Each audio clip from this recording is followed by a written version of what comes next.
Hello and welcome to another episode of Global Voices. My name is Johnny Langridge and it's a pleasure to have you with us. That was Christine Rice with Jonathan Swinard at the piano with Handel's extraordinary ode, New Scenes of Joy. And I wanted to play that right at the top of this episode because I think it represents, or at least encapsulates, the hope that we're all longing for at the start of a new year. New scenes of joy come crowding on while sorrow fleets away like mists before the rising sun that gives a glorious day. Well, we can only hope. But I also wanted to pick it because the subject of this discussion today is all about innovation. And whilst many composers have demonstrated innovation throughout their careers, Handel is perhaps one of the most impressive to me, as he pivoted in the 1740s away from Italian opera, where most of his career was built, and back to the English oratorio. And there, I think we see a really fantastic example of what is possible when you innovate.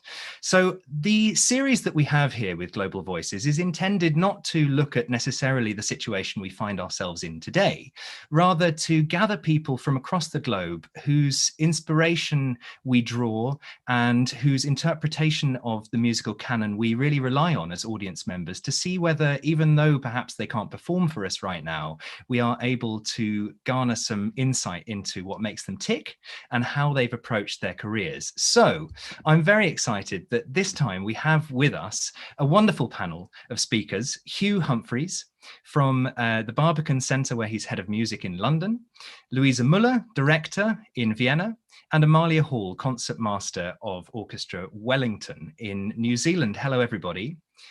And if I may, Louisa, I wanted to start with you.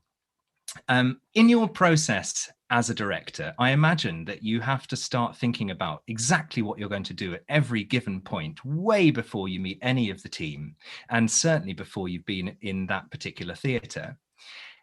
How do you hold on to some of those ideas, and how, more importantly, perhaps under the theme of innovation, do you let go of some of the ones that you really wanted to do, but they're just not going to work? I think on some level that happens kind of every time, which is that you have some idea in your head of what it's going to be, and then you walk in the room and some of it does stay and some of it gets challenged. I have found, sort of as my career has gone on, that I plan less and less. That isn't to say I don't prepare. I prepare a lot, but I usually have sort of landing points or things I know have to be a certain way or have to feel a certain way. And then I leave other things not to chance, but to sort of see what happens in the room. I mean, a lot of decisions get made when we're designing the set, because the playing space determines so much of what the action is and can be. But there's still lots and lots of things that don't happen until you get in the room. And I think, like, as a director, when you're preparing by yourself, it's a little bit like a kid playing with dolls or something. I mean, you don't, you're sort of shifting things around and imagining what they can be. And I always think that actually I haven't done my job very well if the final product is what I imagined it would be when I came into the room, because of course the whole thing is such a collaboration with the other people that are there. Absolutely.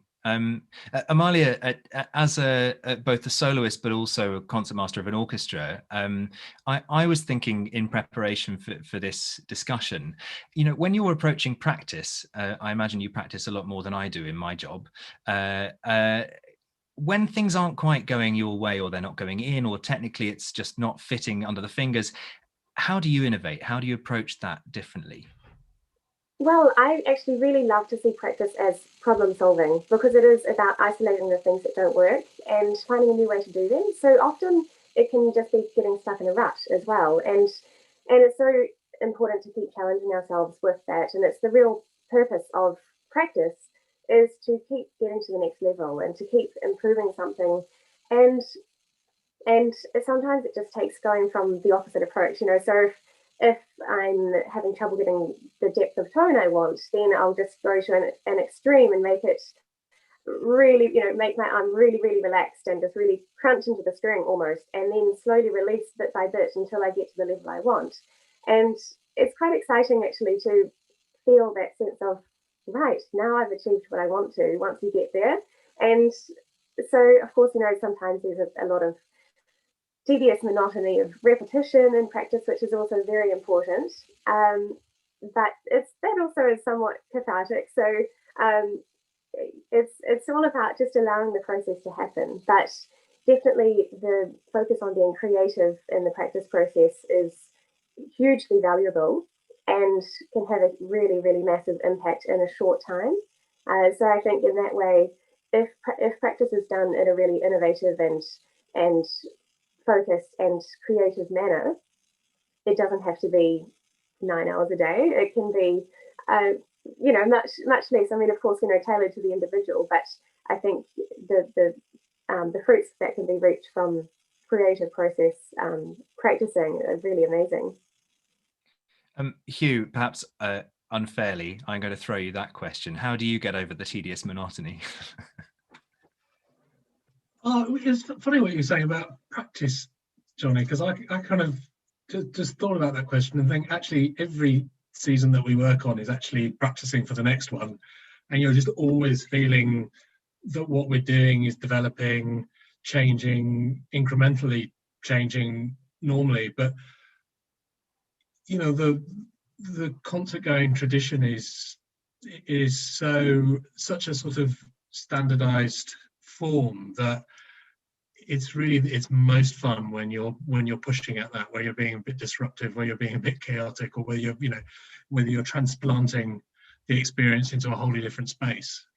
And the wonderful thing about the music that we're dealing with so much of the time is, despite what a lot of people say about it needing to be performed in acoustically perfect venues, or with silent audiences, or it's incredibly robust, and it has often been there for hundreds of years. It's been there a lot longer than we have, and there's the chance to really experiment and to push the boundaries. Well, I was going to ask you about that specifically with your role. Speaking myself as an arts administrator, I suppose we could call ourselves, Hugh. We're not on the stage or producing precisely what's happening as Louisa does on the stage, but we are very much part of making it happen, and you certainly are part of deciding what's going to be happening. How do you approach that, and has it changed specifically in your role at the Barbican? Obviously, you haven't always worked there. You've worked with orchestras and ensembles all across the world. Have you changed in your approach to how you challenge the audience? Absolutely, because I think every location that you're in is different and demands totally different things. Before I was at the Barbican, I worked for the Melbourne Symphony Orchestra, which is a wonderful, wonderful institution. But it's the one orchestra of its size and quality in that city. And coming to London, just the place of the Barbican in the city and in the environment and what it's known for, its reputation is wholly different. And actually, being an arts centre, not a concert hall, so having my theatre colleagues a couple of offices away, and cinema colleagues and creative learning colleagues, it just rubs off on you all sorts of different things. And we often say that we work at our best when what we're doing isn't actually kind of definably one of those art forms, but it's actually somewhere in the middle, and you can't quite tell whose box that sits in. Louisa, I want to come back to you, if I may, to talk about this idea of change. We're talking about inspiring audiences and challenging audiences as well. But have you worked on projects that have changed you as an artist, whether it's your own production or whether you've been working on a production that you've revived at the Met or whatever? Is there a memory that you have where you thought, well, I'm never going to look at this process in the same way again?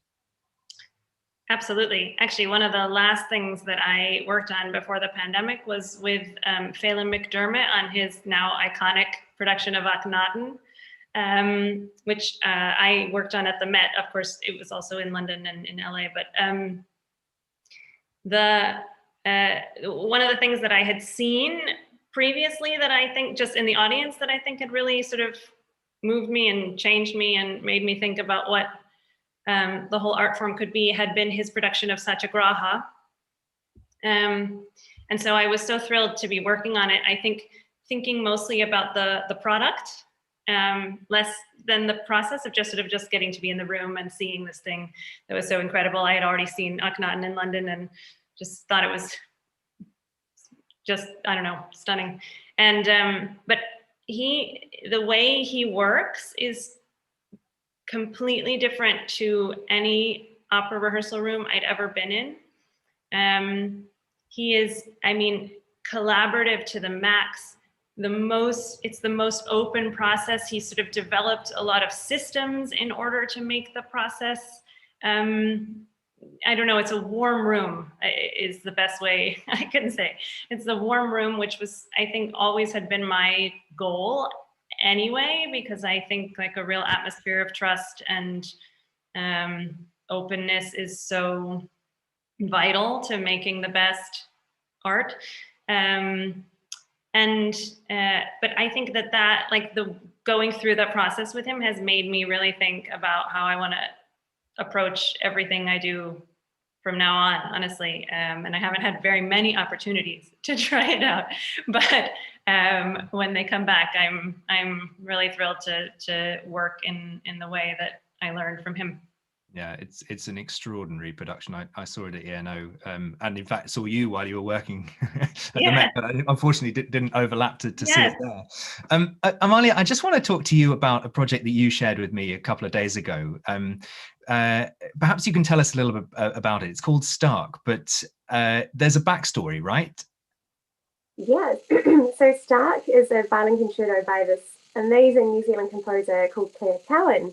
And Claire drew inspiration from the life of a dancer called Freda Stark, who was, excuse me, who was around in the 1940s. And she was very, well known for the fact that she danced in gold body paint for the American troops and caused quite a scene. She was called Fever of the Fleet, and there was quite a bit of drama in her life because her husband was actually a conductor, but then they were both involved in the murder trial for a woman who was supposedly her lover, and so it was all in the newspapers, and there was a lot of, it was quite well known at the time. But to this day, the Civic Theatre in the middle of town in Auckland, it's a beautiful old theatre with 1920s style with a lot of gold gilding and very opulent velvet drapes, and the ceiling of the theatre has a lot of stars, and every night there's one shooting star. And I think that's where she used to dance. And to this day, the cafe at the bottom is called Stark. And so Claire and I were talking about female strength and things that inspire us and being artists in New Zealand. And that's somewhat how she came to kind of chronicle Freda's life a little bit in this violin concerto, which was commissioned by Orchestra Wellington. And for the premiere performance, now Claire she has these amazing pursuits with an ensemble called Blackbird Ensemble that she runs, and their performances are always very theatrical with costumes and set designs. And she wanted to also include that element for the violin concerto, which is quite unusual. Usually you just have the orchestra sitting on stage, the soloist walks on, they perform the piece, end of story. But for this, there was special light design, and I was standing on a very high plinth in the middle of the orchestra, and this really wonderful costume designer designed a costume for me, which was actually a different costume for every movement of the concerto. And so the first movement was called Black, and I had this hooded long black cape draping right down to the ground. And then after the first movement, they dimmed the lights, and I just pulled one dome and dropped the cape, and underneath was this floaty gauze, white gauze, kind of, very drapey thing, which, because the second movement is called White. And it was all very relevant to the backstory and the elements that Claire wove into the music. And how much of that is written in the score? Was she quite prescriptive about the color of the outfit that you have to wear as a soloist? You know, when this is performed again, will it be done in similar ways? I don't think it's completely required. I don't think it's been written into the score as such. I did perform one movement with the Auckland Philharmonia in a concert which celebrated 125 years of women's suffrage in New Zealand. And for that, I didn't wear the costume. I just wore a regular black dress. But yeah, so, you know, it was just very much involving these different kind of costume and lighting elements. And because for the last movement, which was called Gold, to reflect the gold body paint, there was a gold dress underneath. So yeah, it was really, really exciting to be able to just include these elements, and it's really not your typical concerto performance. Well, let's watch a bit. We're going to see you performing here with Orchestra Wellington in Claire Cowan's Stark, and this is the second movement, and the title of the second movement is White. This is a section of the second movement, and if you'd like to hear more, either by Amalia or by Claire, there is a lot more available on YouTube if you just type in Claire Cowan and Stark. Here we go.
It's electrifying stuff and absolutely beautifully played, Amalia. Thanks very, very much for allowing us to share that.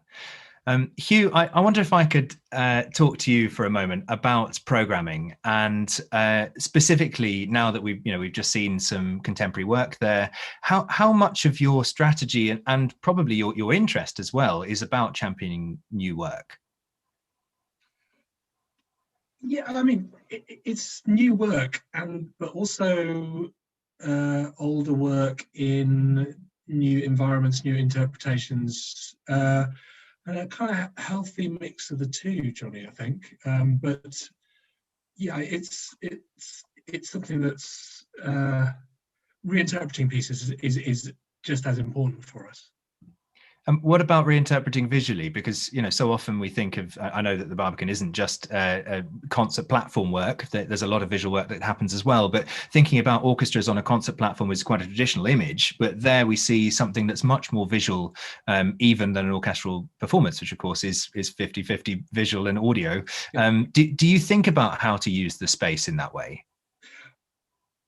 As often as we possibly can. In fact, one of the project that I'm possibly proudest of my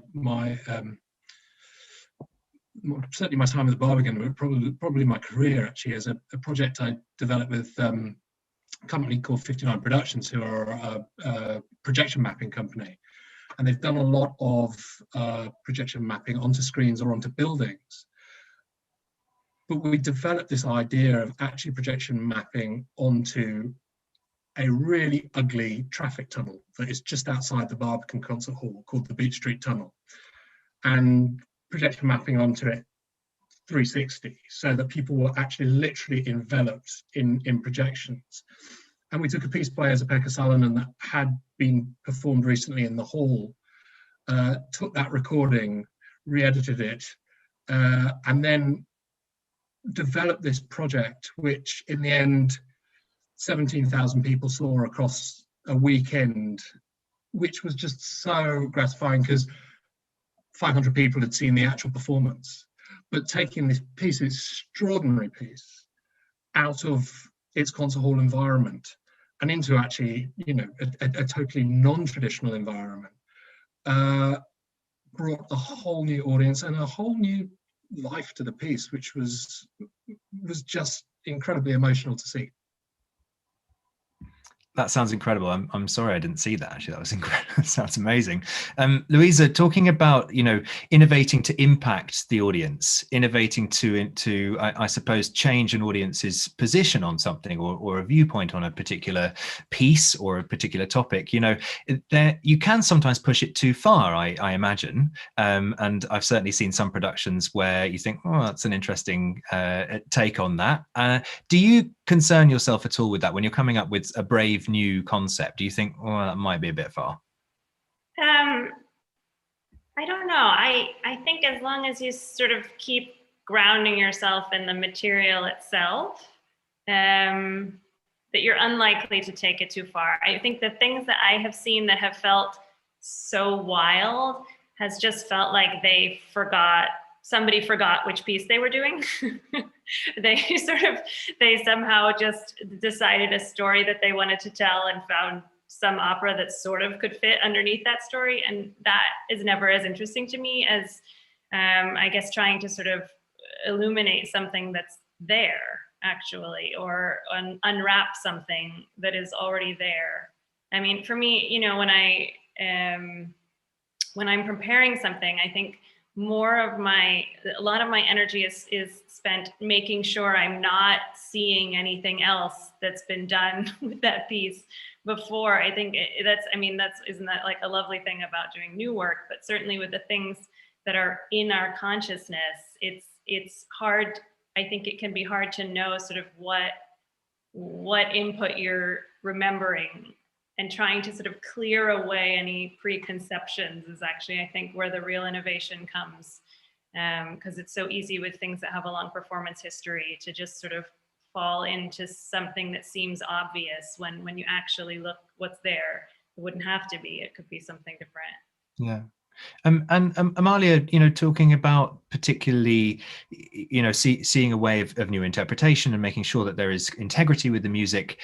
As a leader of an orchestra, you know, us lay people who watch orchestral concerts, you know, you can tell that it's inspired by or motivated by the leader. But how much say do you have in a concert program? And then within that concert program, how you're going to interpret it as an ensemble? Is that in part down to you in your role?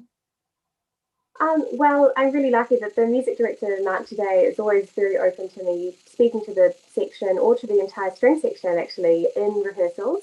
So it's really nice to be able to say something if I hear something that can, just a little tweak that can make a big difference, and or just something we can do more of, it's really nice to be able to have that input. In terms of programming, Mark is really, he does these amazing, brilliant programs. There's always a theme for each year. One year it was epic, one year it was Dvorak, last year it was Rachmaninoff, and this year it's virtuoso. So showcasing different aspects of the themes in each concert. But also in terms of kind of just going along the line of what we've been hearing about for the last few minutes. So I play with NZ Trio, and a big part of our ethos is to be very adventurous with programming, and always including contemporary New Zealand works in every single concert. And like Hugh was saying, it's really important to have a balance. So there will be something for everything in every concert. We'll have a Beethoven, but then we'll have a work which is just written, and then we'll have a piece from another country that no one has heard of before. And it's it can be challenging to and from both sides it can be challenging to find a fresh interpretation for old works, but also it can be challenging to find how to bring a new piece to life as well. And going back to what we were talking about at the very beginning of this conversation, the process is really exciting, just to find what we can bring out in the performances. Yeah. Louisa, I want to play a section from your recent production of The Turn of the Screw at Garsington Opera, which, to blow your trumpet for you, has just won the award for Best Opera Production from the Royal Philharmonic Society. So congratulations. But before I do, I've been inspired by you and your innovation. Within your role as a director, clearly you have impact on those you work with. And I imagine, or at least the way I see it, is you're part teacher as well. You're kind of bringing people along with you in your process. And sometimes, opera singers being related to quite a few myself, I know that they're not necessarily, the most leadable people. But what was inspiring, I thought, about what you've done over the last few months was that you have been teaching online in a very innovative way, using Instagram and all sorts of new creative techniques. Can you just tell everybody a little bit about that? Because I think it's really cool. Yeah, sure. I think when the first lockdown happened, I was basically paralyzed and couldn't do anything, and I was craving connection so much, and just craving working on music. And when I saw that some people had started, first what I saw was conversations that people were having in universities about how to make Zoom work functional with the time latency and things like that. And my reaction to that was, oh, it's interesting, because actually the kind of work that I like to do with singers wouldn't suffer from that. That wouldn't be a problem. And so then I sort of just started doing a lot of one-on-one coaching, and it's been, I think it's really kind of gotten me through the year in many ways. It's been incredible to connect with singers all over the world, some of whom I knew before and some I didn't. And I think singers, especially singers near the beginnings of their career, are craving the work so much, and just wanting to do something. And the kind of work that I like to do with interpreting arias or interpreting roles is something that I think lots of singers don't have access to if they're not in a formal program right now. And so it's been great. And Instagram has been, I don't know, sort of a fun thing to reach a bunch of singers and a bunch of people all at once. And it's been a lovely side product of this whole thing. Well, let's see a little bit of your production. We're going to see Flora's aria, Go to Sleep, where she tells her doll to do her bidding. And the reason that I wanted to pick this particular section of the piece is not only because Adriana Forbes-Arendt does an amazing performance, in my opinion, and frankly, in the jury's opinion too, because she got the award, but the part of the text towards the end of this aria says, "The sea may change to a palace again, for nothing shall stay the same."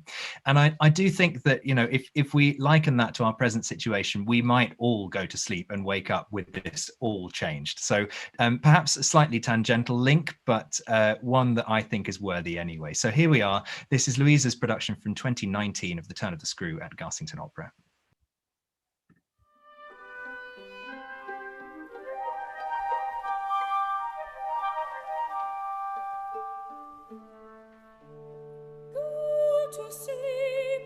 Go to sleep, my dolly dear.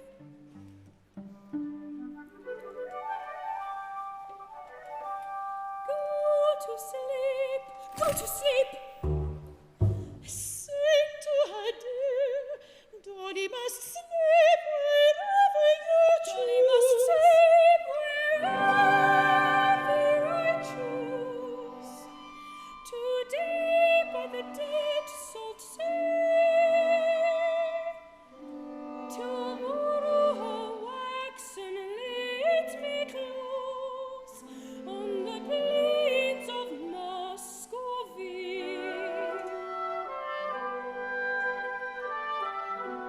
And now, like a queen of the east, she lies, with a Turk to guard her bed.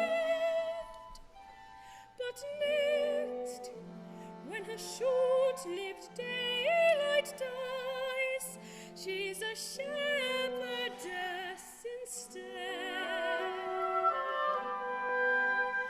But sleep, dear dolly, oh sleep, and when you're lost in a journeying dream, the sea may change to a palace again.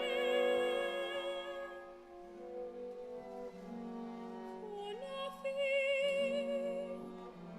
shall stay the same.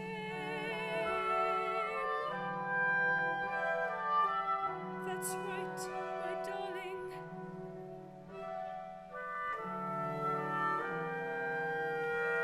How good you are.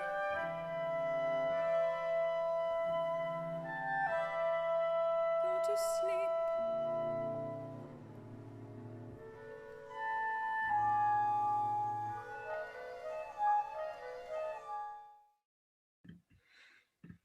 Wonderful moment from a fantastic production. Congratulations again, Louisa. It was spellbinding then and now. So hopefully we'll be able to see your work on Garsington stage again soon. I just want, in the final moments of our session this evening, I do want to dwell slightly on the current time and in the innovation that we've seen from all sorts of organizations. Some of them, you know, we work for, others we observe from afar.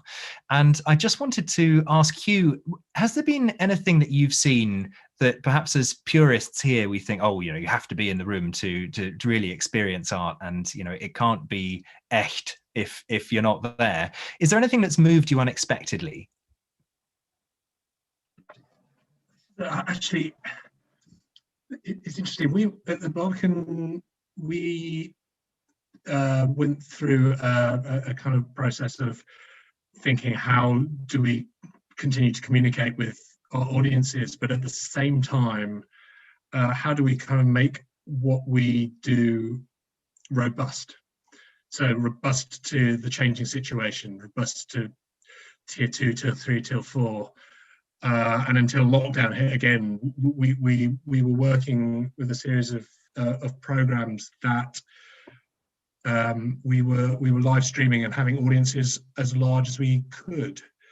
And this is going to sound very strange. The first concert that we did was a concert with Bryn Terfel and the Britten Sinfonia, and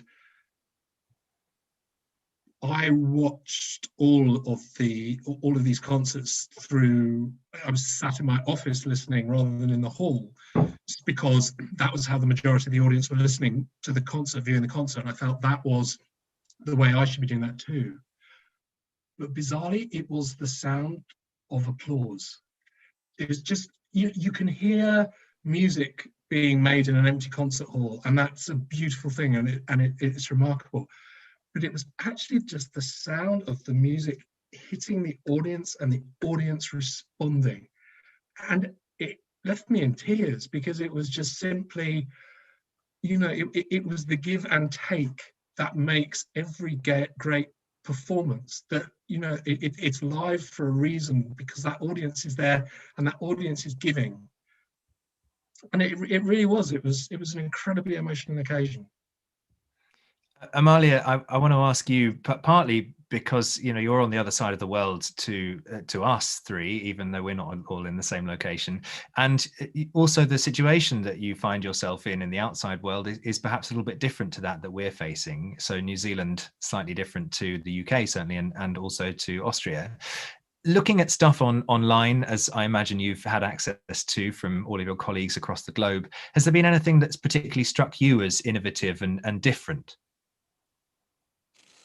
Well, I think, this whole concept of things being online and even live streamed, there are so many different aspects of it which we wouldn't have considered a year ago or 2 years ago, and I think it's quite amazing how, from the comfort of our own homes, we can listen to these stunning performances. There have been many amazing performances I've heard where it is. I think there's something really different about it's a different type of intimacy, of course. When you're in a small theatre, hearing music live, that's irreplaceable. But then also when you're in a room, in your bedroom or lounge, hearing music, you can have, you can experience the music in a way where you don't have to be conscious of the audience around you. So I think there are really beautiful things about both sides of it, which are really important, and it's wonderful we can experience them these days. Louisa, have you had an oh my gosh moment? I was so impressed by the opera Harmony series, which was a project that was conceived by a stage director, Ella Marchman, in the UK, right at the beginning of the first lockdown. I mean, really right at the beginning. She just sort of got a whole bunch of different people across our whole industry to create 20 new works and film them all from different places with singers in one place and directors other. I was really moved just by the whole effort of it. I mean, like various things came out of it that were super lovely and little gems of moments, and just the fact that it could happen at all was so incredible. And I think also the other thing that really moved me, which was not in the classical field at all, was Saturday Night Live was doing these a few weeks, I don't even know how many weeks, where they were all in their own apartments doing sketches, and like with their own cats, or one of them that had their kid in it, and like minimal props that they were clearly sort of scrounging around in their apartments, and managing to do so much amazing sort of scrappy work that was so different than the slick, polished thing we're used to seeing. And I found that really moving and wonderful as well. Yeah, there's been so much great stuff out there, and it's been lovely to see creativity coming from smaller organizations too, and people that don't have huge resources of international opera houses to put on grand shows, still finding that nugget of inspiration. And just because I'm clicking the buttons this evening, I can pick one of my own ones, and it happens to be, and this is honest truth, Gov. My inspirational piece of content, if you like, that I saw online was in fact Garsington's own youth opera company. who have had for them a new opera commissioned called Our Haven, called Selfish Giant. And from that, they delivered a series of choruses called Our Haven, all about their experience during the first lockdown, but also just a great articulation of what makes them tick through music. So it's not very long, and it is something that always brings a tear to my eye, and I really hope that you enjoy it. This is Our Haven by the Garsington Opera Youth Opera Company. See the planets orbit change to fade at dawn. As the morning greets us, we feel reborn. Sweeping up the fallen leaves of gold so bright, cutting back the climbing plants we left to light. See the planets orbit change to fade at dawn. As the morning greets us, we reborn. Sweeping up the fallen leaves of gold so bright, cutting back the climbing plants we left to light.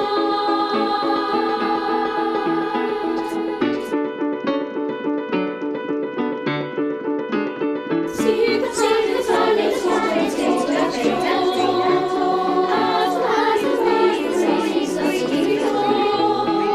Sweeping up the fallen leaves of gold so bright, cutting back the climbing plants we left to light.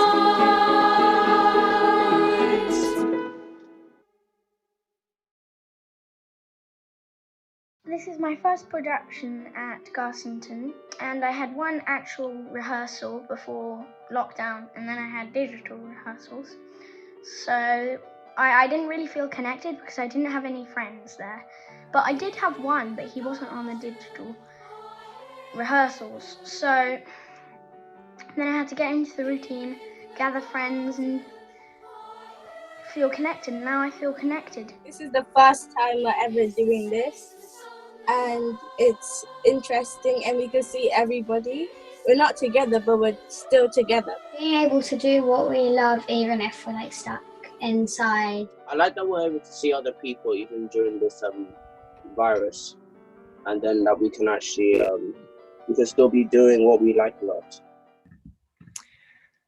And true to form, it does bring a tear to the eye. I just, we really work very hard to support children throughout the country, but specifically in our area of Buckinghamshire and Oxfordshire. And I'm just extremely proud of all those young people for being so brave and creative. I think it's an amazing articulation of what's possible over Zoom. And I'm pleased to say that, all being well, they will return to our stage to perform the whole of Selfish Giant this summer. So in the closing moments with our panel, I just want to perhaps focus a little more on the future. And yes, there has been a lot of doom and gloom and a lot of very terrible things that have happened in the last 12, 14 months.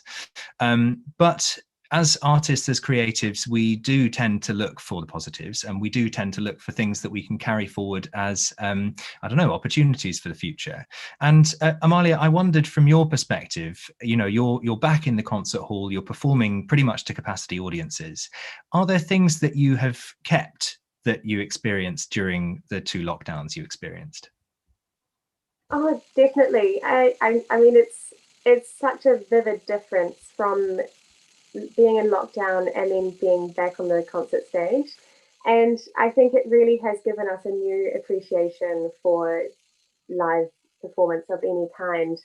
And sometimes, over the last few months, even when we have been back to normal in New Zealand, which we're so fortunate to be in that situation, there's still kind of this, is the concert going to happen, because you never know what's going to happen, whether there'll suddenly be an outburst of cases. So I think we really value everything just even more, and it's definitely been quite emotional, and a lot of energy in the room in live performances. So it's really nice, from both sides, both as an audience member but also as a performer, to feel that the palpable kind of change and energy in the room each time. So I think for me personally, that's something for this year coming. Every performance, I'm just really, really grateful to be on the stage. Not that I wasn't before, but just an even new level of appreciation.